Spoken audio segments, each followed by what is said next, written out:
Haley was surprised to see her boss Lewis at the Chilseok festive, as she hadn't expected to meet him there. She wondered if Lewis had planned to attend the festival or if it was just a coincidence. Regardless, she was excited to see him and experience the festival together. As they wandered through the festival, Haley was struck by how much Lewis seemed to know about Korean culture and history.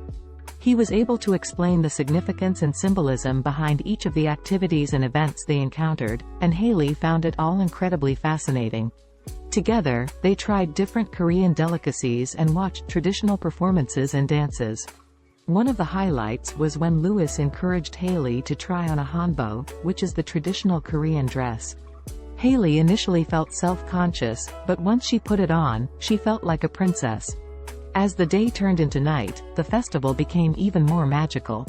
Haley and Lewis sat together, watching the stunning fireworks display light up the sky. Haley couldn't help but feel grateful for her job and the opportunities it had given her, including the chance to experience something so special and unique. As the festival came to a close, Haley and Lewis walked back to their hotel, both feeling exhausted but exhilarated by the experience.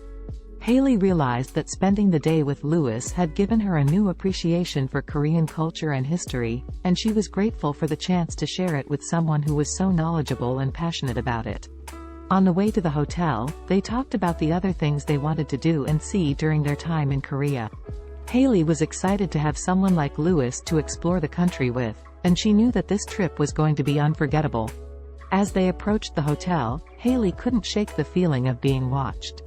She turned around and saw a man who had been following them for a while.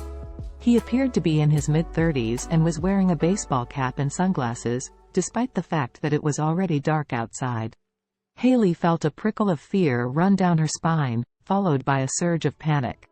Haley immediately alerted Lewis about the stalker, and they picked up their pace towards the hotel entrance. The stalker then quickened his pace too and started to follow them inside the hotel. Haley turned to look at him and noticed that he had a creepy smile on his face. She shuddered and told Lewis to walk faster. They were able to make it to the front desk without the stalker getting any closer to them. Haley quickly explained the situation to the receptionist, who called security and the police. Haley and Lewis were taken to their room while the authorities searched for the stalker. Haley couldn't stop thinking about what could have happened if they were alone in the lobby. She felt grateful that they were able to get help in time. As she sat on the bed beside Lewis, Haley's heart was still racing. She looked at him and saw that he had a worried expression on his face. She took his hand and squeezed it. "We're safe now," she said. Lewis pulled her into a hug, and they stayed that way for a while, trying to calm their nerves.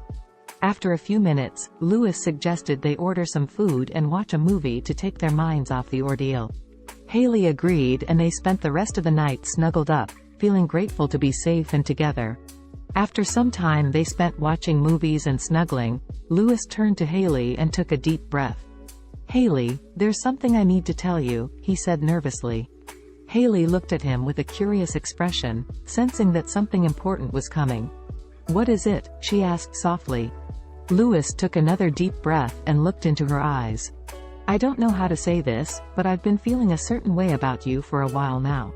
And I just can't keep it to myself anymore." Haley's heart was racing, unsure of what he was going to say next. She had always considered Lewis to be a close friend, but had never imagined there could be anything more between them. Lewis took her hand in his and continued, "The truth is, Haley, I have feelings for you. I know we've been friends for a long time, but I've grown to care about you in a way that's more than just friendship. I don't expect you to feel the same way, but I needed to tell you how I feel." Haley felt a mix of emotions as she listened to his words. She was surprised at his confession, but also touched by the sincerity in his tone. She took a deep breath before responding, not wanting to hurt his feelings. "Lewis, I appreciate your honesty and I value our friendship so much. But I'm not sure that I feel the same way," she said gently. Lewis looked disappointed, but he nodded understandingly. "I understand, Haley. I just had to tell you how I felt. I hope we can still be friends and that this doesn't change anything between us." Haley smiled softly, feeling relieved that he had taken her response well. "Of course, Lewis. "You're one of my closest friends and that won't change just because of this," she said, giving his hand a reassuring squeeze. They sat in silence for a few moments, both processing the conversation they had just had. Despite the awkwardness of the moment, Haley was grateful that Louis had shared his feelings with her. She knew it took a lot of courage to do so, and she respected him even more for it.